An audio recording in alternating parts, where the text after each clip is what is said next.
Hello students, myself K. Sipra. Welcome to my YouTube channel Physics by K. Sipra ma'am. If you like my videos, please like and subscribe. Now, topic for today is electricity. Electricity, the first chapter of the class 10th.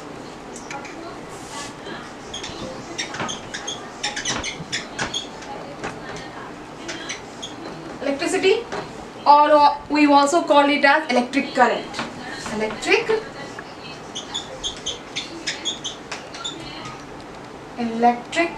current. Dear students, what is electric current? The first question which raised in our mind कि current क्या है?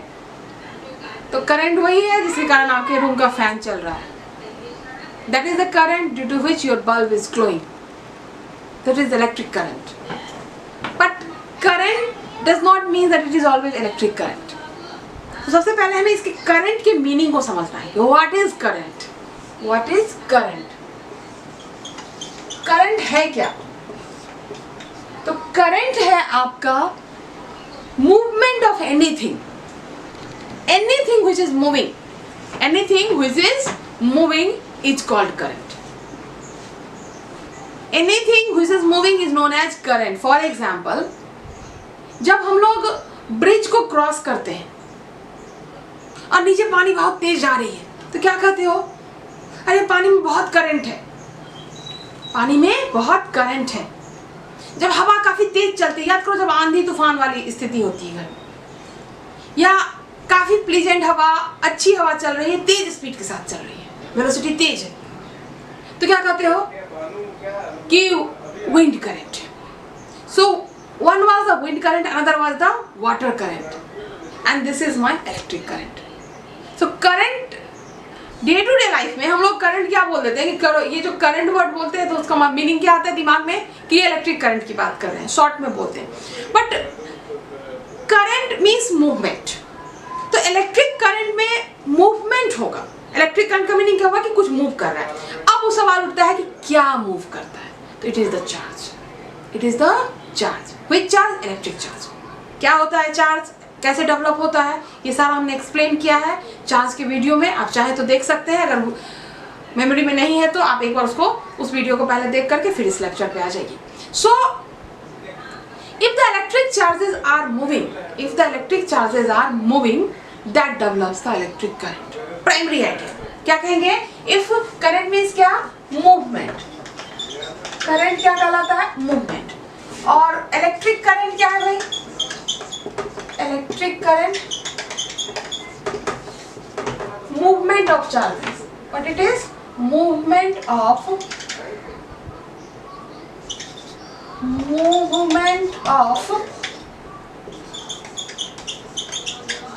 Electric charges. Primary है, complete नहीं है. Movement of electric charge यानी कि charge है, ये जाएगा तो क्या बनाता है, इसके कारण हमें क्या मिल जाता है? करंट. ठीक है. लेकिन मूवमेंट का एक पैटर्न ये है और दूसरा पैटर्न ये है. देखो ये जो डॉट्स है ना, ये चार्जेस है.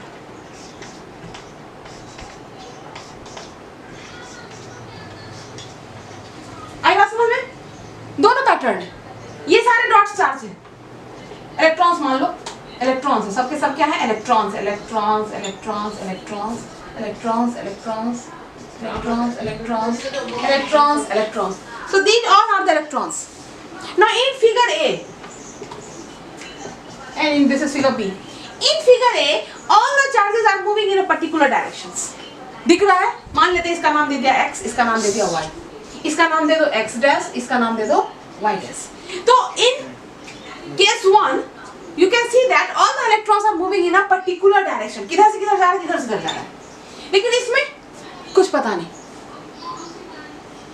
कुछ इधर कुछ उधर. तो करंट किसकी वजह से बनेगा? इसकी वजह से या इसकी वजह से या दोनों की वजह से? Means charges are moving, but there may be the different pattern of movement. In one case it is moving in a particular direction, in another case we don't know what will be the direction, पता नहीं कहाँ जा रहा है charge, किधर जाएगा नहीं जाएगा पता नहीं, ऊपर जाएगा नीचे जाएगा कुछ पता नहीं। तो इसको हम लोग कहते हैं रैंडम मोशन, और इसको कहेंगे क्या कहेंगे, रेगुलर मोशन, दैट इज की preferred directional motion, movement in a particular direction. तो याद रखो जो इस तरह की केसेस होती हैं जिसमें कि चार्जेस जो है वो किसी भी डायरेक्शन में मूव करते हैं, तो इसकी वजह से कभी भी हमें करंट नहीं मिलता है। क्यों नहीं मिलता है, रीजन क्या है इसकी? तो रीजन ये है इसका कि टोटल चार्ज जो होगा किसी एक डायरेक्शन में वो जीरो हो जाता है, क्योंकि एक जा रहा है राइट, दूसरा जा रहा है लेफ्ट, दोनों मिल करके कैंसिल आउट हो गया। एक अप जा रहा है दूसरा डाउन जा रहा है, दोनों मिल करके क्या हो गया, कैंसिल आउट हो गया। तो करंट है क्या, movement of electric charge, movement of electric charge. तो इलेक्ट्रिक चार्ज होना चाहिए, रब करते हैं इसको, इलेक्ट्रिक चार्ज होना चाहिए। तो इससे पहले ये बता दूं कि ये इस केस को देखो, केस ए को, सारे इलेक्ट्रॉन्स एक डायरेक्शन में मूव कर रहे हैं, यानी कि इधर एक नेट फ्लो है, इधर क्या है, एक नेट फ्लो है। तो जब नेट फ्लो होगा, नेट फ्लो किसका, तो चार्ज का, if there is a net flow of charges in a particular direction. अब ये नेट फ्लो कैसे होगा ये हम बताएंगे। नेट फ्लो होता है बैटरी की मदद से, थोड़ा सा जान लो। नेट फ्लो कराने के लिए हमें वायर में बैटरी जोड़ना पड़ता है। फॉर एग्जाम्पल मैं बता रही हूँ कि if you have a wire, suppose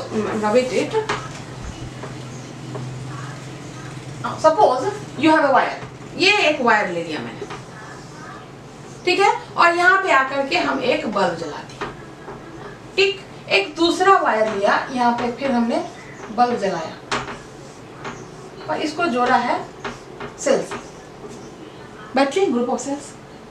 bulb किस में ग्लो होगा, स्विच ऑन, स्विच भी दे दीजिए, ऑन है, नॉट ग्लो। सवाल ही पता नहीं होता, क्यों, क्योंकि बैटरी नहीं है। इसमें क्या होगा, ऑन करने पर, ऑन कर दो स्विच को, ग्लो करेगा।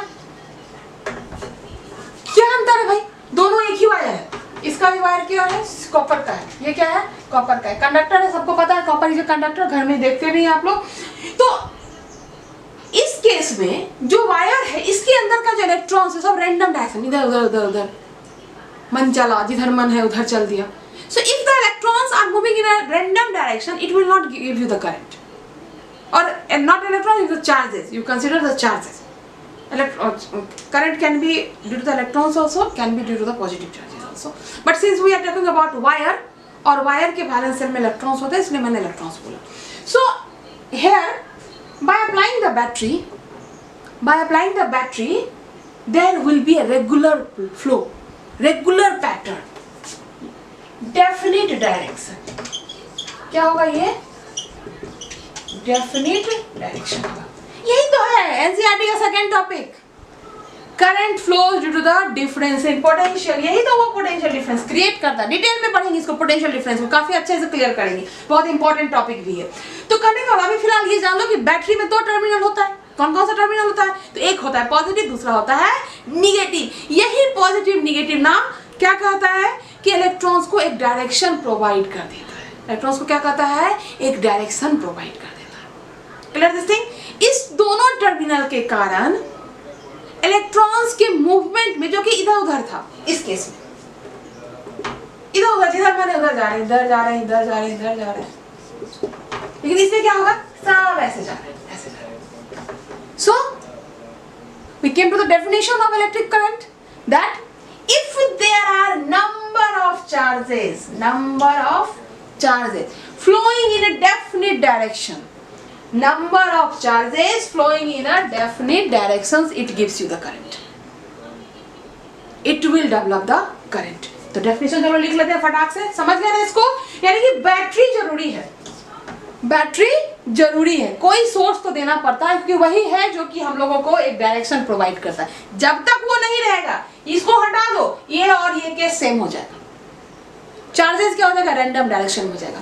तो द मूवमेंट ऑफ चार्ज कर देने से करंट मिल जाएगा, ऐसी बात नहीं है। पानी में ही देखो, सपोज पानी का एक पर्टिकुलर डायरेक्शन में फ्लो नहीं है, तो करंट फील होता है क्या, नहीं होता है। लेकिन अगर एक डायरेक्शन में जा रही है, तो कहते हैं ना अप स्ट्रीम डाउन स्ट्रीम, मालूम है डायरेक्शन, तो बोट चलाने में आसानी होती सेलर्स को। Got it. प्रैक्टिकल एप्लीकेशंस आप देख चुके हैं इस चीज को। तो कहने का मतलब ये है, पतंग उड़ाते हैं आप लोग, अपोजिट डायरेक्शन मुड़ लाओ, देखो कितनी दिक्कत होती है दिक्कत।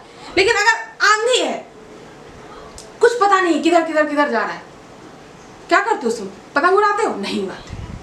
पर्टिकुलर डायरेक्शंस का होना बहुत जरूरी है। करंट होने के लिए पर्टिकुलर डायरेक्शन का होना जरूरी है, ना केवल इलेक्ट्रिक के लिए ही नहीं, विंड के लिए भी, एयर के लिए भी, हर किसी में वो मैटर काम करता है।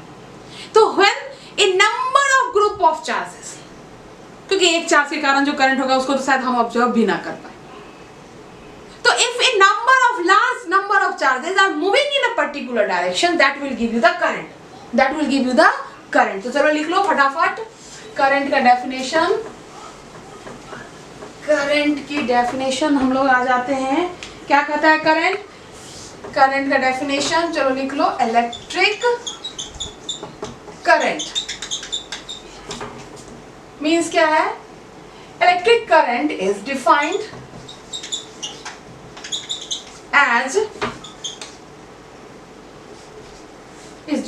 as that, क्या कहेंगे, when a large number of electric charges, when a large number of electric charges are moving in a particular direction,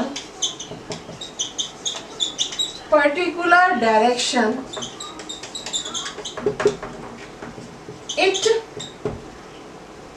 constitutes current.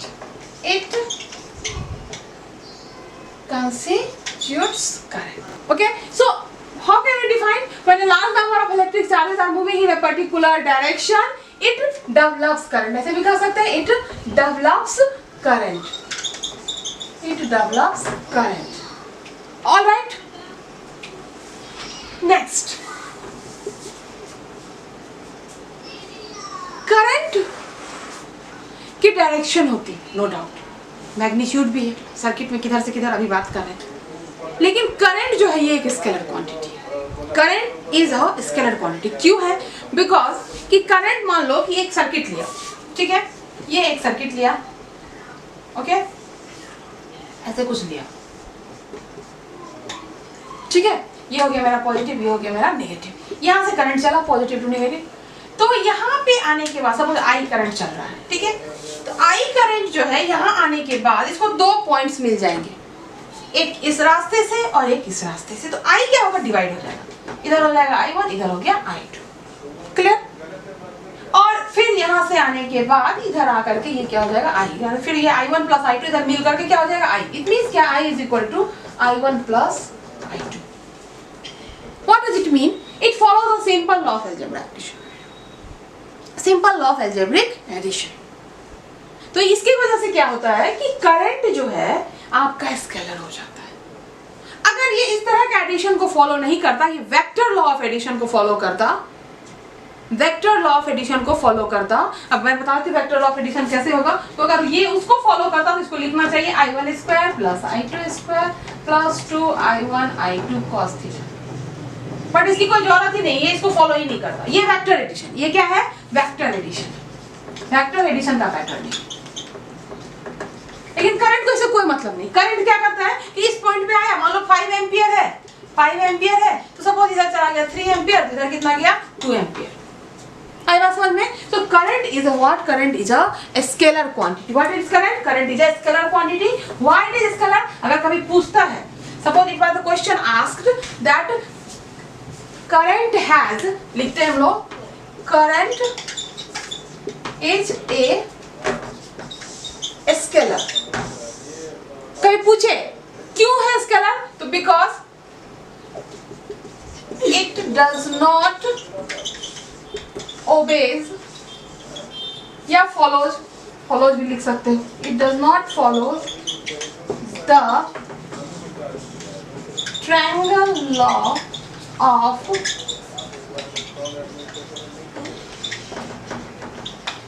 Vector addition. All right students, हो गया? चलो आगे बढ़ते हैं। तो करंट क्या निकल गया? Current is a scalar quantity. Next, unit of current, SI unit. Basic है, एकदम बेसिक क्लास है। आज की क्लास जो है पूरी बेसिक है, क्योंकि ये एकदम इंट्रोडक्शन है करंट के बारे में। So SI unit of current is what? It is ampere. It is ampere. It is ampere. किससे रिप्रेजेंट करते हैं? ए से। और इलेक्ट्रिक करंट को किससे रिप्रेजेंट करते हैं? तो आई से। करंट को किससे रिप्रेजेंट करते हैं? करंट इज रिप्रेजेंटेड बाय आई। ठीक है ना, कोई दिक्कत? करंट को किससे रिप्रेजेंट करते हैं? आई से। और इसकी यूनिट क्या होती है? इसकी यूनिट होती है एम्पियर। अब आते हैं मैथमेटिकल फॉर्मूला के बारे में। मैथमेटिकली को करंट को कैसे डिफाइन करते हैं? तो मैथमेटिकली करंट का जो डेफिनेशन होता है, mathematically what was the meaning कि electric current is defined as the group of flow of charges in a particular direction. Short में यही हो जाएगा, defined as a group of flow of charges in a particular direction. लेकिन अगर हमें magnitude निकालना हो कि कितना करंट फ्लो हो रहा है, तब हम कैसे निकालेंगे? तो ये मैथमेटिकल डेफिनेशन जो है आपका, वो क्या कहता है? It is I is equal to Q by T। I is equal to Q by T। चाहो तो कैपिटल Q ले लो। अभी एक वीडियो डाला है क्वांटाइजेशन ऑफ चार्ज का, वहां Q क्या है वो पूरा एक्सप्लेनेशन दिया हुआ है आपका। Q is the total amount of charge. Q क्या है आपका? टोटल अमाउंट ऑफ चार्ज है। तो मैथमेटिकली हम इसको कैसे डिफाइन करेंगे? Mathematically current is the rate of flow of charges. Mathematically current is the rate of flow of charges. What is current? It is rate of flow of charges. और electric current, it is rate of flow of charges. तो यहां से अगर हम unit देखें तो I is equal to हमने क्या लिखा है? Q by T। तो Q की यूनिट क्या होती है बताइए आप लोग? Q की यूनिट होती है इट इज कूलम्ब। और टाइम की यूनिट क्या होती है? सेकेंड। ऐसा यूनिट दिए हैं। तो एम्पियर, I की यूनिट क्या होती है? एम्पियर। तो एम्पियर इज इक्वल टू क्या आ गया? Coulomb per second. कहने का मतलब यह है कि कूलम्ब पर सेकेंड को ही हम एम्पियर कहते हैं। Coulomb per second is also known as ampere. Is that okay? आ रही बात समझ में? बिल्कुल नहीं घबराना है, क्या क्या हो रहा है पता नहीं, बस एक ही पॉइंट याद रखना है। When a group of charges are flowing in a particular direction, it gives the current. ये क्या देता है? It gives a current. ये कैसी क्वांटिटी है? ये एक स्केलर क्वांटिटी है। कैसी क्वांटिटी है? स्केलर क्वांटिटी है। क्यों है स्केलर? क्योंकि डायरेक्शन भी पता है, मैग्नीट्यूड भी है। तो स्केलर कैसे हो गया? स्केलर इसलिए हो गया क्योंकि ये वेक्टर एडिशन फॉर्मूला को फॉलो नहीं करता है। बस ये याद रखना है, I is equal to I1 plus I2। I is equal to what? I1 plus I2। Clear से? अब करंट का वैल्यू निकालेंगे कैसे? अगर मालूम है कि 10 इलेक्ट्रॉन्स जा रहा है तो करंट कैसे निकलेगा? तो कैसे निकलेगा सो जान लो। कैसे निकलेगा? तो उसका मैथमेटिकल फॉर्मूला क्या है कि rate of flow of charges per unit interval of time में एक सेकंड में कितना चार्ज फ्लो करता है।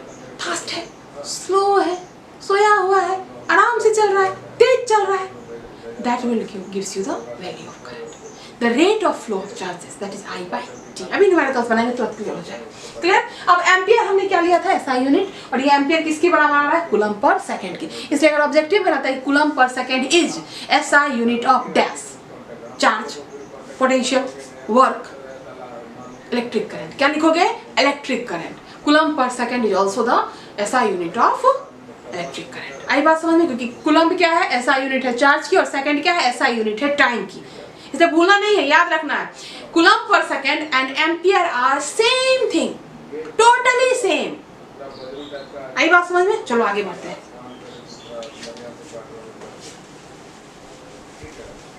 चलो चलो फटाफट इसको करते हैं। तो हमें पता है क्वांटाइजेशन ऑफ चार्ज से Q इज इक्वल टू होता है NE। कहां से आया है ये फॉर्मूला? तो क्वांटाइजेशन ऑफ चार्ज से, क्वांटाइजेशन ऑफ चार्ज, ये आ गया है मेरा क्वांटाइजेशन ऑफ चार्ज से। और मान लेते हैं कि 10 सेकेंड तक, 10 सेकेंड ले ले, चलो ले लेते हैं, T is equal to 10 second तक कुछ चार्ज फ्लो कर रहा है। ठीक है? कितना फ्लो कर रहा है? तो T is equal to 10 second तक फ्लो हो रहा है मेरा N इज इक्वल टू, क्या ले लोगे भाई बताओ? 20 electrons. Okay, so Q is equal to NE, that is from quantization of charge. T is equal to 10 seconds and N is equal to 20. Now what will be the total amount of charge? That is equal to NE is equal to 20 into the basic unit of charge. And charge on one electron is 1.6 minus 1.6 into 10 to the power minus 19 coulomb. ये होता है आपका. तो हम यहाँ पे value substitute करेंगे 1.6 into 10 to the power minus 19 coulomb. आई बात समझ में? तो Q इसकी वैल्यू कितनी हो जाती है 332 into 10 to the power minus 19. आई बात समझ में सबको? किसी को कोई दिक्कत? Okay, very good. So this is the amount of charge which is transferring, which is flowing through the wire. Now for what time? For t is equal to 10 seconds. So I is equal to what? Q by t. I is equal to what? Q by t. So this will become 32 into 10 to the power minus 19 coulomb divided by 10 second. What it is? 10 second. तो ये हो गया आपका 32 into 10 to the power minus 20 coulomb per second. Coulomb per second, and that is also known as what? It is known as ampere. So 32 into 10 to the power minus 20 ampere current is flowing through the wire when 20 electrons will flow through 10 seconds. आई बात समझ में? इस तरह से हम इसको numericals बनाएंगे. तो फॉर्मूला क्या क्या मिल गया आप लोगों के पास? आपको फॉर्मूला मिला, एक बार फिर से देख लो, कोई कंफ्यूजन हो तो नंबर ऑफ इलेक्ट्रॉन्स फ्लो कर रहे हैं कितने वायर के थ्रू? तो 20. कितने समय के लिए? 10 सेकंड के लिए. करंट हमें फाइंड आउट करना है. तो जब हमें ऐसा सिचुएशन हो तो हम सबसे पहले क्या करेंगे? Q की वैल्यू निकालेंगे. What will be the value of Q? I is equal to क्या होता है? Q बाई T होता है. तो Q की वैल्यू क्या आ गई? 32 into 10 to the power minus 19. T का वैल्यू सब्स्टिट्यूट कर दिया. अगर मिनट में होता तो उसको सेकंड में कन्वर्ट कर लेते, अगर आवर में भी होगा तो उसको सेकंड में कन्वर्ट कर देंगे. तो ये हमारा आ गया I का वैल्यू. तो आपके लिए जो मैथमेटिकल फॉर्मूला होगा वो जो याद रखोगे तुम लोग इस पॉइंट तक, क्वांटाइजेशन ऑफ चार्ज की वीडियो जरूर देखिए आप लोग, उसमें क्वांटाइजेशन का पूरा कंसेप्ट क्लियर हो जाएगा. तो I इज इक्वल टू क्या है आपका? Q by T, and this Q is equal to NE. So I is also equal to NE by T. ये दोनों फॉर्मूला आप याद रखेंगे. Clear? So this is all about the current. Current क्या है?